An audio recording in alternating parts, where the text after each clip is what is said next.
Alors la clinique La Mitrie est un établissement de soins médicaux et de réadaptation. Elle a ouvert en 1989 et compte aujourd'hui 235 lits et places, que ce soit en hospitalisation complète ou en hôpital de jour. Elle se situe à Lomme, en métropole lilloise. On a des équipes médicales et paramédicales qui sont adaptées à nos spécialités, la gériatrie, le polyvalent, la rééducation cardiovasculaire, la rééducation respiratoire et la dictologie. Nous avons du matériel adapté à nos spécialités et nous avons notamment 2 Uber 360 Evolution qui permettent de faire des bilans d'entrée et des bilans de sortie et ainsi avoir une prise en charge plus ciblée pour nos patients. C'est une technologie très novatrice. Je vais vous parler de Michel, patient qui, suite d'une opération, a été victime d'un AVC et qui s'est retrouvé du coup avec une hémiplégie en sortie de bloc. Ça veut dire qu'il avait un hémicorps, membre supérieur, membre inférieur paralysé, qui ne répondait plus à part quelques mouvements.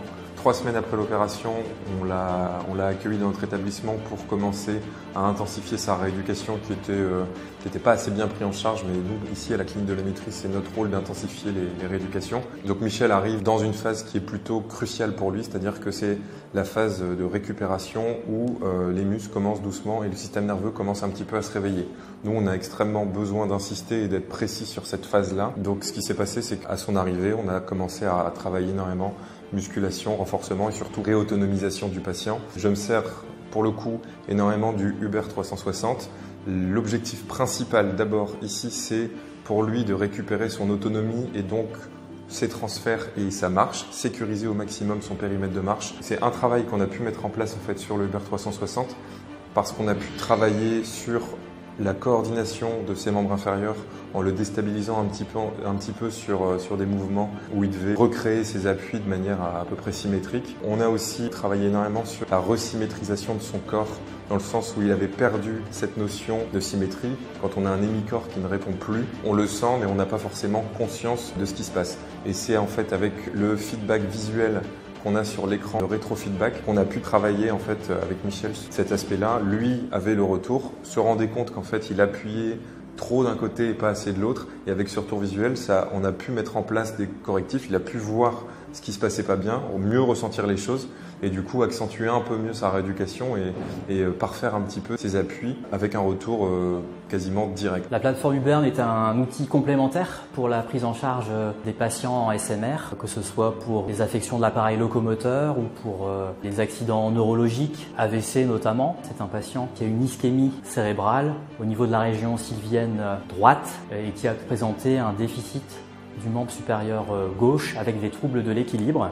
La plateforme permet de travailler l'équilibre avec un certain niveau de sécurité, avec les appuis, avec les barres latérales, de travailler le report de poids et la coordination entre les 2 membres supérieurs ou les 2 membres inférieurs. Ça stimule le tonus postural. Le patient est encouragé avec une visualisation de ses objectifs sur l'écran de contrôle. On peut également faire de l'assouplissement articulaire et même du renforcement de tonus musculaire avec des programmes spécifiques. Ça m'apporte l'affection dans les genoux, ce que je n'avais plus. Une bonne flexion pour le corps et mon bras, du fait, il travaille bien. Ça lui apporte aussi une élasticité que je n'avais plus. Ça motive, oui, parce que je voudrais avoir un bon résultat, surtout après l'AVC que j'ai fait.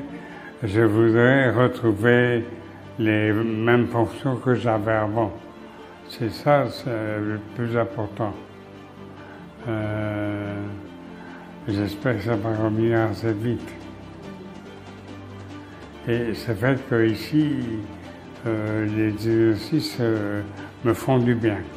C'est une dame qui a été admise chez nous tout de suite après son opération pour une pose de prothèse de hanche. Dans son contexte à elle, on est sur une fin de rééducation, donc c'est-à-dire qu'avant de l'autoriser à rentrer chez elle, il faut qu'on soit absolument sûr que le risque de chute n'existe plus. C'est là où on travaille énormément avec le Uber 360. L'idée, c'est de recréer des situations complexes qui vont nous permettre de faire travailler le patient en toute sécurité. Le fait d'avoir un plateau mobile où le patient va devoir réagir, va devoir travailler sa musculature sur un schéma d'absorption, donc d'adaptation au sol qui est mobile et qui devient pour le coup instable. Ça nous assure, nous, après, en fin d'exercice et après avoir mesuré ses progrès, qu'elle est capable en fait de reproduire ces choses-là à l'extérieur et de pouvoir s'adapter aux situations qui risquent d'être dangereuses pour elle quand elle va faire son retour à domicile. Dernière chose, on est aussi très content de pouvoir travailler sur un suivi qui est assez personnalisé, c'est-à-dire que les patients sont tous différents, même pour une opération commune, et nous, ça nous permet assez rapidement d'identifier les faiblesses de chacun et de pouvoir insister un petit peu dessus. Pour le cas de madame, c'était un souci de dissociation de ceinture qu'on n'arrivait pas à aider. Elle avait du mal à balancer ses bras en fait à la marche, ce qui donnait une marche rigide, ce qui donnait une marche qui était plutôt dangereuse. Le fait de pouvoir d'identifier ça d'abord avec la machine et de pouvoir ensuite insister sur ce travail-là, ça nous a permis de récupérer ce petit ballon de bras, de sécuriser sa marche, tout en conservant en fait un aspect ludique parce que ça reste un jeu. On challenge nos patients à avoir un score à la fin, à faire mieux la prochaine fois. Et dans cet aspect ludique, on progresse, je pense, un peu plus facilement. J'ai été surprise parce qu'on aurait dit que j'étais sur un bateau et ça tanguait. Et puis je me suis aperçue qu'en fait, il fallait pas avoir peur, que ça allait. J'avais trouvé l'équilibre et puis ça allait bien, quoi.